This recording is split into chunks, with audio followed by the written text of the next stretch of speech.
शब्दसुमनाने स्वागत करतोय। या कार्यक्रमाला उपस्थित असलेले सर्व रसिक श्रोतेजन हो, आपलेही या ठिकाणी मी स्वागत करतो आणि प्रत्यक्ष मुलाखतीला या ठिकाणी सुरुवात करतो आहे। खरे तर सृजनच्या या उपक्रमाबद्दल बोलताना असं म्हणावं लागेल की 17 वर्ष या उपक्रमाने पूर्ण केलेली आहेत। ज्ञानेश्वर माऊलींच्या शब्दामध्ये सांगायचं तर इवलच रोपू लाविलेला दारी त्याच्या वेलू गेला गगनावरी।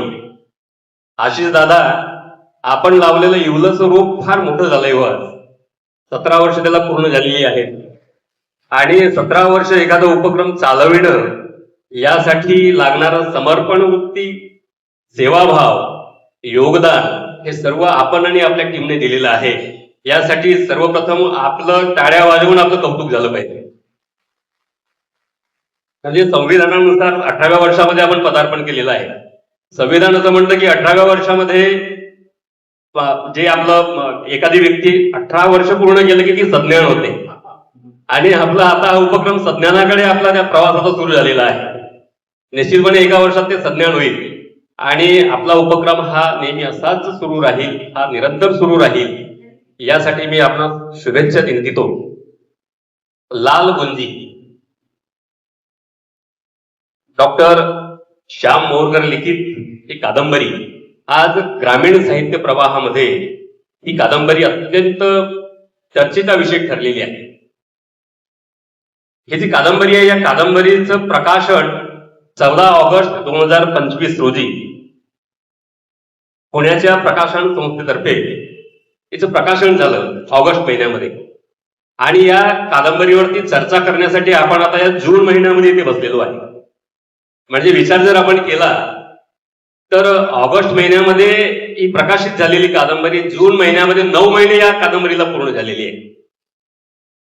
या अल्प कालावधीमध्ये या कादंबरीची फार चर्चा झाली आणि अनेक समीक्षक, विचारवंत, अभ्यासक यांच्या उत्तम प्रतिक्रिया या कादंबरीवरती आलेल्या आहेत।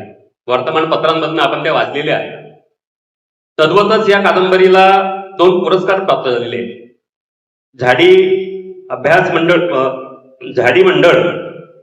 झाडीबोली साहित्य मंडळ याचा उत्कृष्ट कादंबरी पुरस्कार या कादंबरीला मिळालेला आहे आणि दुसरं कुंडल कृष्णय प्रतिष्ठान साताऱ्याचं उत्तम वाङ्मय पुरस्कार 2026 हा पुरस्कार नुकताच या कादंबरीला मिळालेला आहे। चंद्रपुरामध्ये ही कादंबरी जन्माला आली। चंद्रपूरकरांसाठी ही अतिशय गौरवाची बाब आहे। या कादंबरीच्या अनुषंगाने या कादंबरीची निर्मिती प्रक्रिया आणि कादंबरीतील सौंदर्य स्थळे याच्यावरती चर्चा यासाठी आपण हा प्रत्यक्ष मुलाखतीचा कार्यक्रम सृजनने आयोजित केलेला आहे। ही मुलाखत साधारणतः कादंबरीचं अभिवाचन, कादंबरीतील प्रसंगांचं अभिवाचन, साहित्यिक ते कादंबरीकार जे आहेत त्यांना आपण काही प्रश्न विचारणार आहोत। त्या माध्यमातून या कादंबरीतील सौंदर्य स्थळे आणि कादंबरीची निर्मिती प्रक्रिया आपण समजून घेणार आहोत। त्यानंतर रॅपिड फायर होईल आणि मग शेवटचा टप्पा म्हणजे रसिकांचे काही प्रश्न आपण या ठिकाणी घेणार आहोत। तर या ठिकाणी पुनश्च एकदा सर्वांचं स्वागत करून मी थेट मुलाखतीला सुरुवात करतो आणि या ठिकाणी सौ ऐश्वर्या भालेराव यांना विनंती करतो की आपण या कादंबरीतील पहिल्या प्रसंगाचं अभिवादन